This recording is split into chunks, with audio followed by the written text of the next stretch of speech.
Welcome to the Writer Groupie Podcast. I'm Kim Smith, the writing guru, bringing you discussions, insights, and insider details on planning, producing, promoting, and profiting as a writer. This is a podcast by writers for writers. You can find out more about Writer Groupie at www.writergroupie.net. And here's the next episode of Writer Groupie. And here we go with episode 53. You guys, I'm so excited. Writer Groupie has had over a year's worth of episodes and even more than that with the flyby episodes, as you well know. I hope you're going out and you're enjoying all of that at iTunes and on the YouTube channel. Tonight, my guest is David Wilma. And David is an author of two books, Down the River and The Guardian. They both take the reader into slavery, that big part of American history that I am personally so fascinated with. So welcome, David. Thank you, Kim. I'm so excited to have you on Writer Groupie tonight. Why don't you break the ice for us and tell us a little bit about you and your writing life? Well, my writing life probably started about 16 or 17 years ago when I left my day job at the federal government, and I decided I was going to write full time. I thought I'd try to write mysteries, but I ended up writing history books and historical novels. I did complete a couple of mysteries, but I haven't placed those yet. So the only things that have come out have been the histories, regional histories, local histories, and then, of course, the two historical novels. I love historicals. My very first book was a historical romance set during the Civil War, a tale of romance between two Irish immigrant families. And I never did anything with that book. It was kind of like my cut your teeth on writing book. And I'm sure after I get finished reading your books, I'm going to really want to get that book and dig it out and try and do something with it. So tell us a little bit about your first book, which is called Down the River. Down the River is actually based on a real family story. About 25 years ago, I was studying my family history. Some people call it genealogy. And I stumbled across the story of two of my ancestors, my fourth and fifth grandfathers. Their name was Morgan, and they were murdered in an argument over the ownership of a slave in Kentucky in 1813. So I had to find out more about it, and I tried to track down all of the primary records that I could and other documentation, and there wasn't much. But I always thought it was a pretty compelling story, and I wanted to find out a way to tell it. What I stumbled on is when I started to learn to write, and I stumbled across the idea of fiction, is that if I fictionalized the story, I could stick with as many facts as I had, and obviously stick with the authenticity of the time. But I would also then be able to do what I wanted with the characters. I could make them as tall as I wanted, and they could say what I wanted, and they could. They all had to have the bad endings that they got. And I thought that the novel was probably at least as good a way to teach history and to teach what it was like at the time as a straight nonfiction, evidence-based history book. So you entertain the reader, and then you sneak in some history to them and hopefully educate them, and even better, get them curious enough to find out more about the topic. And carry them right into the next book, which is a continuation of this story. We're going to talk about that in a minute. But my question is this. How much research is required on a novel with this wide spread of history? And how do you know what to put in and when to stop putting in? Excellent question. I would say there's never enough research. It seems like whenever I finish something, the final draft goes in, and it goes in for design, and maybe if it's even published, you stumble across some factoid that you wish you had included, or worse, actually refutes maybe some information that you've got. For example, when I first wrote Down the River, I included the mention of your hometown, Memphis, at a time when it didn't exist. Oops. But I could easily explain it because the person who was writing the story, telling the story, was telling it some 50 years later after Memphis did exist. So, a narrator can make that kind of a mistake, but the historian cannot make that kind of a mistake. So stuff like that comes up, and you read, oh my goodness, that's 10 years before Memphis existed. A small item, and nobody's contacted me and said, you got it wrong. So never enough research. What to include? At some point, when you sit down, when you kind of settle on your characters and they start to interact, you kind of decide what they need. If they're performing a task, like at one point, Phyllis is making soap. Well, how did they make soap in 1810? Well, I found out, and okay, we'll try to take the reader into that task, or perhaps harnessing a horse, something like that. Something just day to day, but take the reader into something that they've never done before, since soap comes in wrappers and horses don't get harnessed. That's fascinating, and I agree so much. I did the very same thing in that historical romance I was telling you about. I had a red light district, and there was no such thing at the time. So, good critique partners can kind of help with some of that. They catch things sometimes that we don't see the forest for the trees, literally. But, yeah, I certainly do understand. The necessity for research is tremendous, and it's fun. I mean, I loved, in that same book that I was talking about, the fact that President Lincoln went incognito on a trip, and I incorporated that into the story. It was just fascinating to find tidbits in history that worked into your storyline. You didn't necessarily write the story to include those tidbits, but when you got to that part, you could put it in there because it was legitimately a part of history. Fun stuff, just fun. And so my next question, because you were talking about Phyllis. Phyllis is the main character in Down the River. And I wanted to know, because I noticed you're writing this very effectively, I might add, in first person. What made you decide to do that? Well, what I wanted to do is I wanted to tell this story, and I could obviously tell it from a third person, Mr. Osborne killed Mr. Morgan, on and on and on, but that didn't make it interesting. What I found was interesting about this particular historical event is the only eyewitness was the slave Phyllis. She was a real person.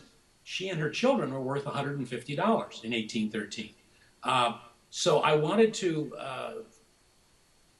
try to draw the reader into it, and what better way than to start with the person who saw the whole thing. And I had not problems, but challenges. The first challenge was to adopt the voice and the sense, the authenticity of someone writing like this.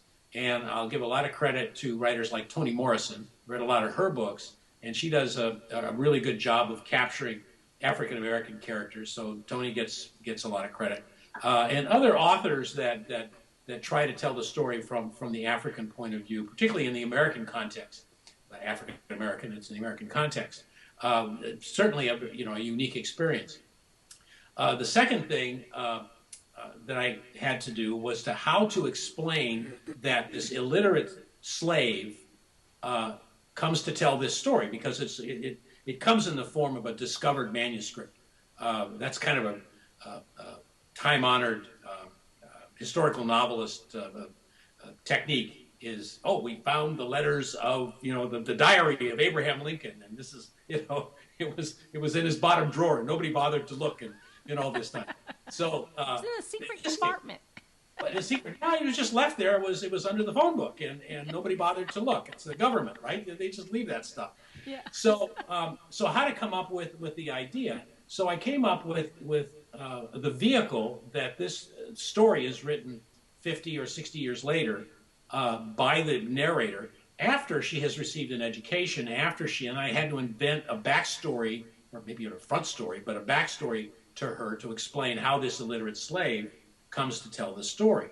And for example, there are other stories. There were in the 19th century, they had what were called slave narratives. Read all of those, and they were published in the time of slavery.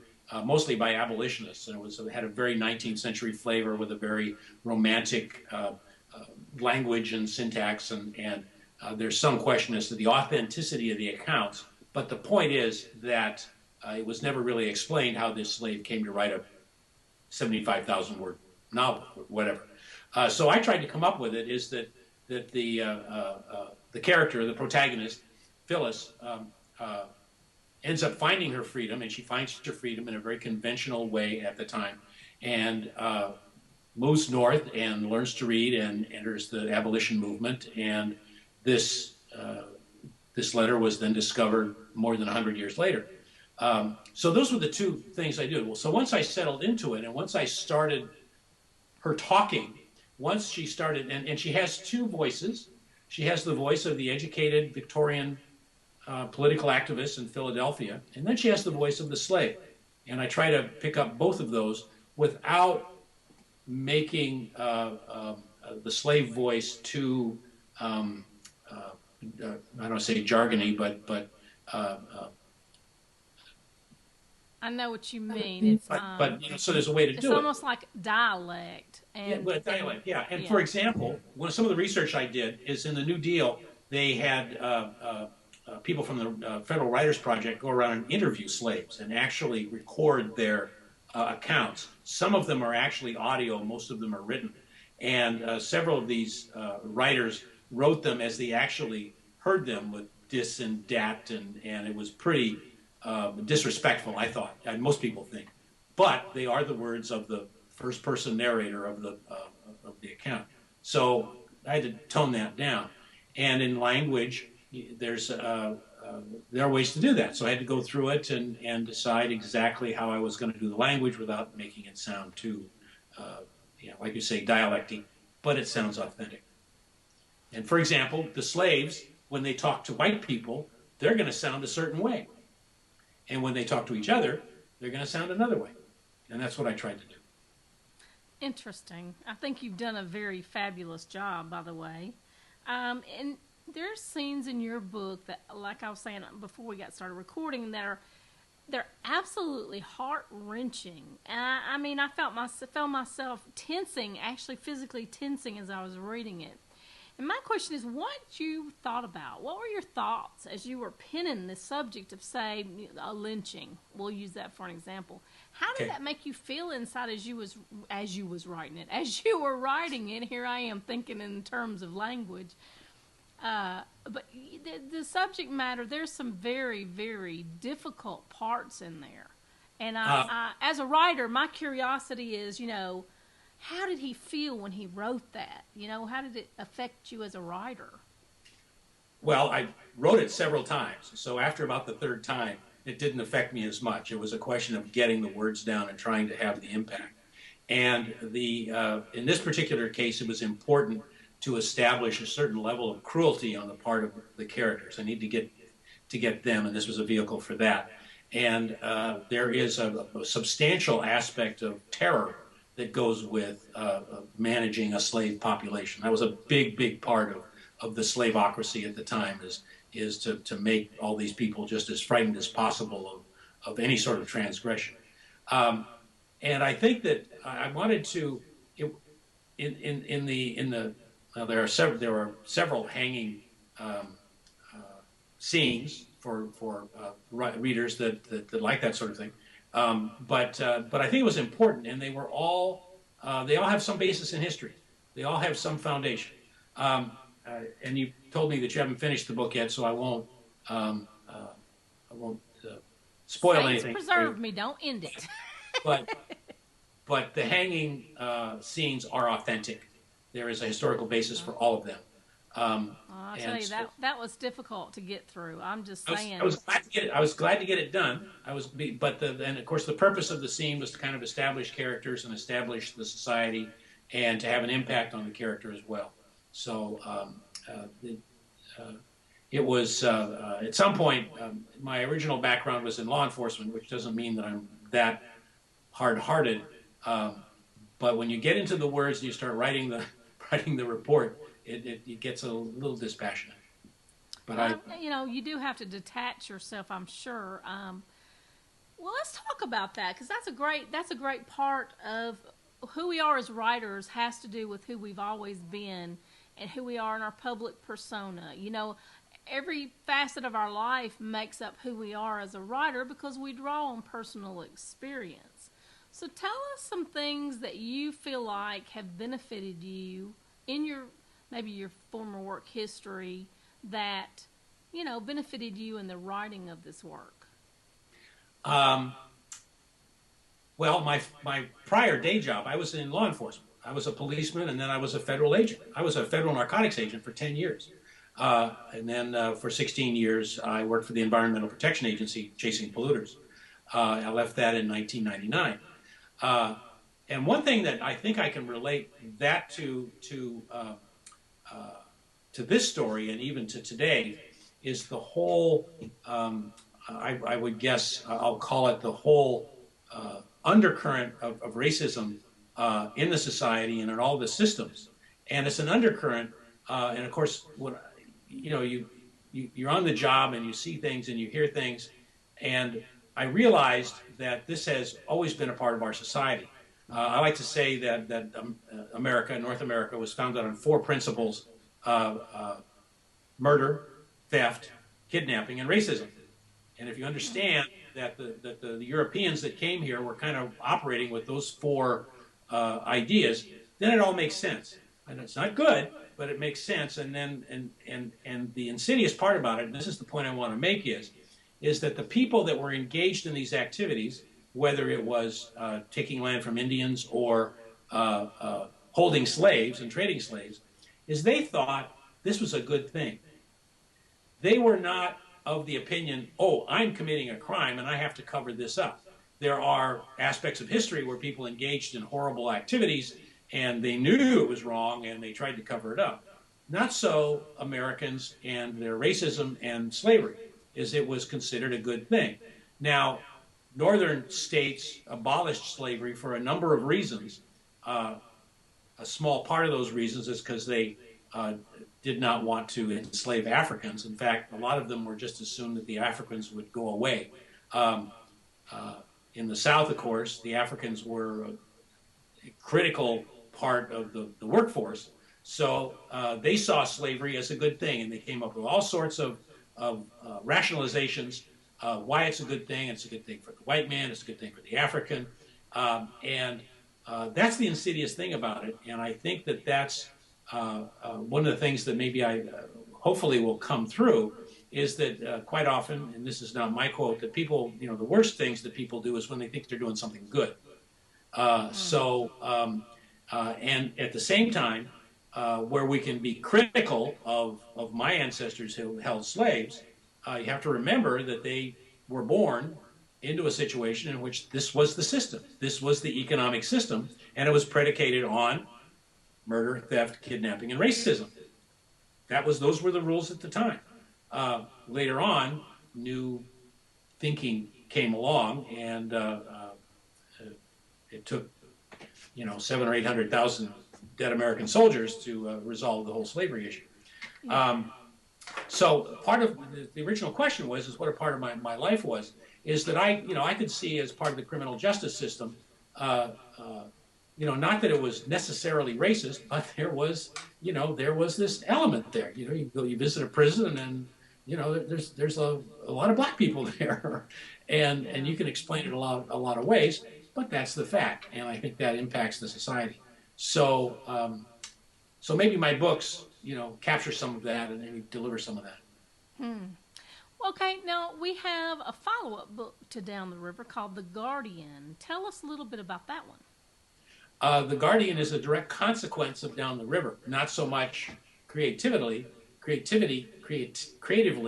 but because my readers wanted to know, well, what happens next? Where does she go? What happens next? So I felt don't obligated. Leave me hanging. No, come on, no, I want more. Okay, so and because of course she writes Down the River, this is the last thing she writes of her first experiences. So I came up with a sequel. So I wanted to come up with an adventure, a series of adventures, and I've come up with a third.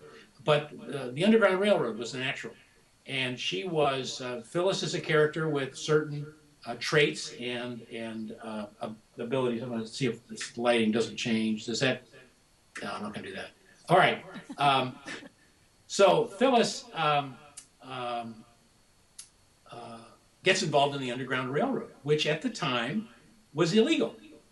You could go to jail, and federal law enforcement officers, and I used to be a federal law enforcement officer, were obligated to apprehend slaves and send them south. Not only that, if someone didn't help them, if a marshal requested someone's help and they didn't do that, they could be put in jail. Wow. Now, that was the law. It was passed by Congress. And this was called the Fugitive Slave Law. And it was one of the drum beats that led up to the Civil War, and it was enacted in 1850. And I wanted Phyllis to get involved in that. So the question is, and one of the questions I posed, not in the book, but that comes out of it, is when do criminals become our heroes? Because what she's engaged in is a criminal activity. She's stealing slaves. And that was a very serious crime. And people went to prison for 20 years in Maryland and Virginia for helping steal slaves. People died in prison, after doing that. White people. So that's the conflict I wanted to kind of set up, is that, back at 150 years since, we can say, yeah, rah, rah, but these people were violating the law and it was illegal. Okay, so we need to kind of back off and look at some of this conduct and just try to figure out, what's it all about? When do criminals become our heroes? Man, I'm so excited about your work. I've started reading it, like I told you, and it's just wonderful. And now I'm anxious to really get into the meat of it, and so that I can, get the setup for the next book. Because I'm one of those readers that I like starting with the first book in a series, and then I'll just go to the next one, to the next, to the next. Have you got anything else planned? Well, I'm working on a sequel, call it an interquel. This is an adventure of Phyllis's, and it takes place in 1820. And it starts in your hometown, Memphis. Woot! Okay. That means I'm going to be your best contact then, because I can dig stuff up all over the place for you around here. Well, that's great. I mean, it's really important for writers today to have a kind of a production plan, at least somewhere in their mind, if not written down. Because you start with book 1, you go to book 2, you follow up with consecutive books if it's going to be a series, or you do your trilogy, you do another one and another one. It's like it's a ball that rolls and gathers no moss. Once we get started with something that people like to read, we're compelled to go on. And so, as a published author now, with several books under your belt, what do you feel like is the most difficult part of our job as writers? Is it the writing, the editing, the polishing, the formatting, the publishing, the cover art? What is it? Is it the promoting, the marketing? What do you think is the most difficult part of being a writer today? I think for me, the hardest part is getting through that first draft. First of all, finding the time and developing the discipline to do that first draft and get through it. The second thing is to come up with a coherent plot. For me, characters are easy. I can turn out characters, every 10 minutes if I have to. But the trick is what are they going to do? And they have to do something interesting. You just can't have them, go to work every day. Although if you look at say, a show like Downton Abbey, and I'm a big fan, what's the plot? There is no plot. It's just these people, going about their lives for 6 seasons. And, there are subplots, little events, somebody gets prosecuted, somebody goes to jail, that kind of, but then they get out of it. So it's kind of, it's a soap opera. But you want to make your novel something more than obviously than a soap opera. So for me, the big issue right now is I have to find out what is the book about? What's the story here? And I'm still, like this third book, I'm still working on that. I have other possible books in mind, not so much based on events or something, but on the characters themselves. There are other characters that have made appearances, and they, what happens to them then? We got the protagonist. Everybody cares about the protagonist. What about the other people? What do they do? And they do make great spin-off books, I'll just say. Yeah. I love it when I'm reading a book and they've got you've got your main character and their sidekick and the romantic interest or whatever. You've got all your players in place, but they have a best friend, and that best friend just jumps off the page and demands to have more time. You know that character is doing is saying, "Hey, don't forget I want my own book." Your audio is getting a little funny. How's mine? Okay, you're great. But it could be the weather, like I said. So I'll just keep talking. Tell me when I get clear again. Yeah, I can understand you, but it's pretty funny. So Okay. so that's But to answer your question, what's the hardest part right now? It's to decide what's the book about. I've got the protagonist on an adventure. I know how the adventure is going to end, but I've got to get it to a particular conclusion. And I may back off and make it about something else. Now, she's still going to be involved. It's still going to be the same setting, the same time period, that sort of thing. But I want to, I want the reader to care about the characters and to see what happens to them and to stay with it to the end. And then at the end, they go, yeah. Where's the next one? Okay, how do I sound now? Loud and clear. Okay, great. So we're getting down to the last part of the show, and I tell you, David, I really could just talk to you forever. I would love to know more about the historical aspects of this book because it fascinates me. You're just going to have to come back on the show. That's all there is to it. Okay, well. But right about now, I like to get my authors to pay it forward. Give an aspiring author a piece of advice that you wish someone had given you when you first embarked on this journey, something that might lighten their load a little bit. Well, you always hear write, even if you never use it. Don't feel obligated to keep every beautiful chapter. And I've got beautiful chapters. I don't know if we'll see them again. Maybe I'll use them for marketing. But I've got some beautiful chapters that they got cut out. So just write, and give your characters something to do. And as you write, they will take better form.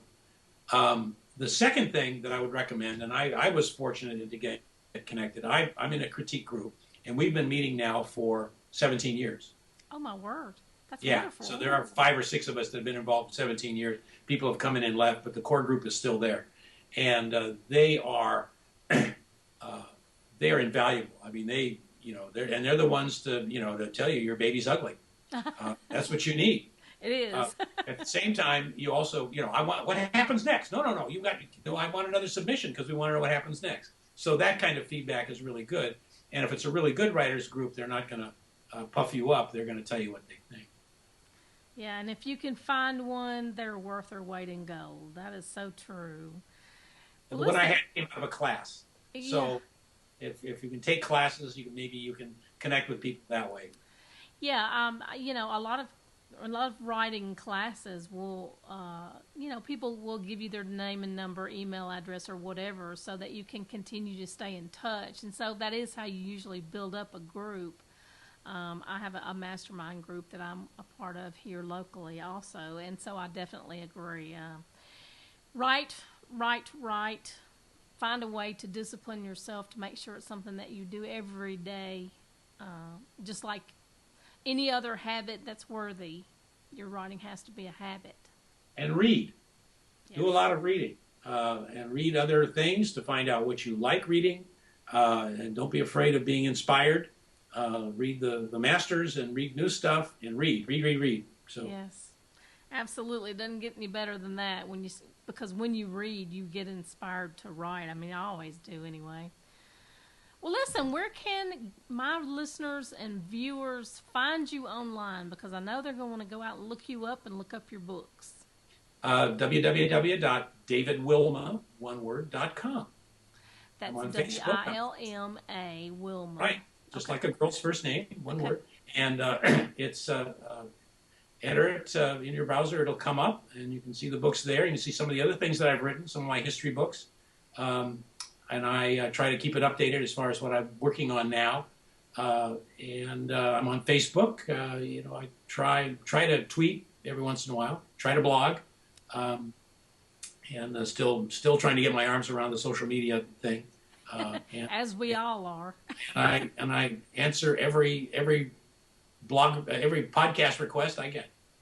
Well, I am so thrilled that you came on Writer Groupie this evening, and I just can't wait to get deeper into these books. And I promise I'm going to be stalking you online. I'm probably going to drag you back on this show. Once I get involved in the second book, I'll have more questions. Well, the whole area of research might be of interest in just kind of the kinds of research that you can do. And of course, my recommendation is the librarian. Your librarian is your friend. Yes. And you can still find a lot of stuff at the library. Online is wonderful, but your librarian is your friend. Maybe you want to talk about that. Hey, that's a good plan. I like that. We'll work it up. All right. I'm going to close our show down, but I just want to tell you thank you again, and I look forward to chatting with you soon. Thank you, Kim. Thank you for listening to this episode of Writer Groupie. For booking information, show notes, and more, visit writergroupie.net.